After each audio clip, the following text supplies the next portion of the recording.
Question number 5, इसमें है एक आयताकार भूखंड की लंबाई और चौड़ाई क्रमशः 0.7 किलोमीटर और 0.5 किलोमीटर है। इसका क्रमशः मतलब होता है क्रम से, तो इसका मतलब लंबाई में 0.7 किलोमीटर दे रखी है और चौड़ाई 0.5। फिर इसके बाद कहा है इसके चारों ओर एक तार से 4 पंक्तियों में बाड़ लगाई जानी है। आवश्यक तार की लंबाई ज्ञात कीजिए। तो इसका मतलब है इसमें हमें क्या निकालना है, परिमाप। तो हम क्या लिखेंगे, पहले जो हमें दिया हुआ है वो लिख देंगे। दिया हुआ क्या है हमारे पास, आयताकार भूखंड की लंबाई, आयताकार भूखंड की लंबाई हमें दी हुई है 0.7 किलोमीटर और आयताकार भूखंड की चौड़ाई, आयताकार भूखंड की चौड़ाई हमें दी हुई है 0.5 किलोमीटर। इन्होंने इसमें हमें निकालना है परिमाप। तो आवश्यक इन्होंने बोला चारों ओर एक तार से 4 पंक्तियों में बाड़ लगाई जानी है, तो आवश्यक तार की लंबाई ज्ञात कीजिए। तो हम लिखेंगे चारों ओर एक तार से 4 पंक्तियों में बाड़ लगानी है, इसलिए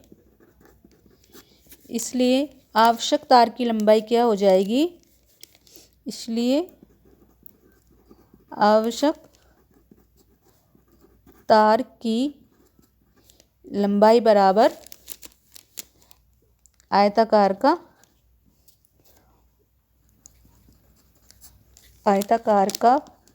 परिमाप। तो आयताकार का परिमाप क्या होता है, हमारा होता है 2 गुणा लंबाई प्लस चौड़ाई। पर इन्होंने बोला चारों ओर एक ही तार से 4 पंक्तियों में बाड़ लगानी है, तो इसे क्या कर देंगे हम, इसको फिर 4 से गुणा कर देंगे यहीं पर ही। 4 गुणा 2, लंबाई हमें दी हुई है 0.7 और चौड़ाई दी है हमें 0.5 इक्वल 4 गुणा 2।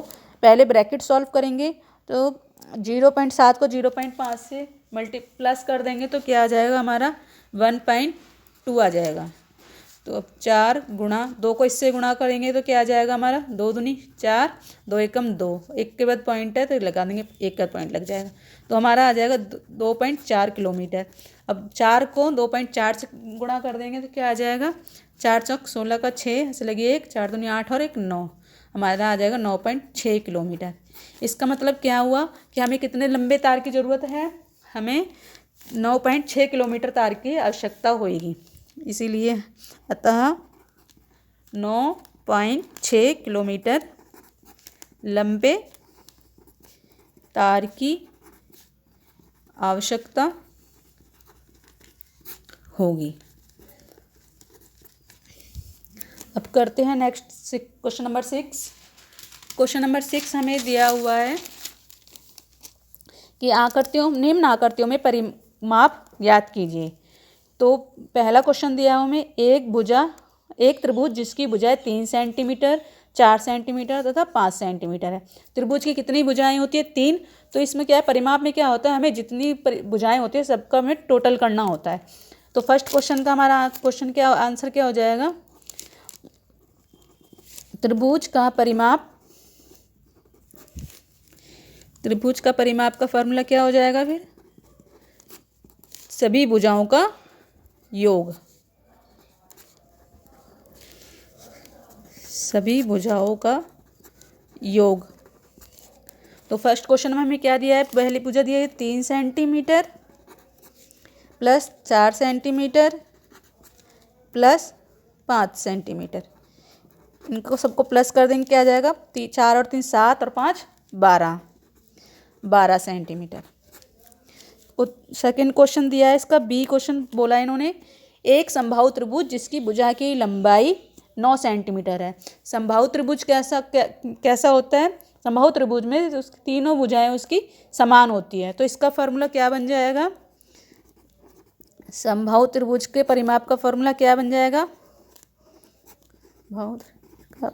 3 गुणा भुजा जब तीनों की भुजाएं समान है तो हम उसको 3 से गुणा कर देंगे। तो भुजा क्या दे रखी है हमें 9, तो 3 निम 27 सेंटीमीटर। ये हो जाएगा हमारा समबाहु त्रिभुज का परिमाप। अब क्वेश्चन नंबर सी दे रखा है हमें इसका। उसमें बोला एक समद्विबाहु त्रिभुज जिसकी प्रत्येक समान भुजा 8 सेंटीमीटर है तथा तीसरी भुजा 6 सेंटीमीटर है। ये तो आपको पता होगा। त्रिभुज कितने प्रकार के होते हैं? 3 प्रकार के, एक विषमबाहु, समबाहु और समद्विबाहु। फर्स्ट क्वेश्चन था उसमें तीनों भुजाएं अलग थी तो वो विषमबाहु हो गया। दूसरी क्वेश्चन में समबाहु त्रिभुज दे रखा है, उसमें तीनों भुजा, एक भुजा समान थी, तीनों भुजाएं समान है तो वो समबाहु त्रिभुज हो गया। थर्ड क्वेश्चन है समद्विबाहु त्रिभुज। इसमें क्या होता है? 2 भुजाएं समान होती है और एक भुजा अलग होती है। तो इसका फॉर्मूला क्या बन जाएगा समद्विबाहु त्रिभुज का परिमाप का? समद्विबाहु त्रिभुज का परिमाप, इसका फॉर्मूला हो जाएगा 2 गुणा समान भुजा की लंबाई, 2 गुणा समान भुजा की लंबाई प्लस तीसरी भुजा। तो 2 गुणा समान भुजा की लंबाई दे रखी है हमें 8 प्लस तीसरी भुजा दे रखी है 9। तो ये हमारा हो जाएगा 2 8 16, 16 प्लस 9, ये हो जाएगा हमारा 16 और 9 हो जाएगा हमारा, सॉरी हमें दूसरी भुजा दे रखी है 6 दे रखी है तीसरी भुजा। तो 16 और 6 हो जाएगा 22 सेंटीमीटर।